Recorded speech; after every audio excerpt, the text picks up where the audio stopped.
Hey, I'm glad you're here, because all this week in the test kitchen, we're taking a tasty trip around the globe. To start things off, today we're whipping up a recipe from Eastern Europe.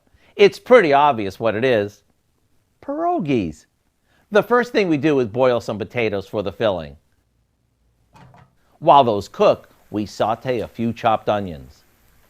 After draining and mashing the potatoes, we add some of the sauteed onions to them, along with some cheddar cheese and a bit of salt and pepper. Then we take our homemade dough, which is simply some eggs and sour cream mixed with our typical dry ingredients, and roll it out until it's about 1/8 of an inch thick. Then, with a 3-inch cookie or biscuit cutter, we cut out circles and place a spoonful of the potato mixture on each one, folding the dough over the filling and sealing the edges. They even make gadgets like this to help you do it. Once all the pierogies are made, we'll boil them, drain them, and add them to the rest of our onions. Let me tell you, there's nothing like homemade pierogies.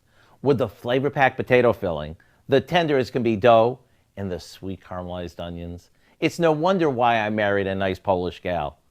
To get the recipe for our old-fashioned pierogies, all you have to do is visit our website. I'm Howard of the Mr. Food Test Kitchen, where today we found an old world way for you to say, ooh, it's so good.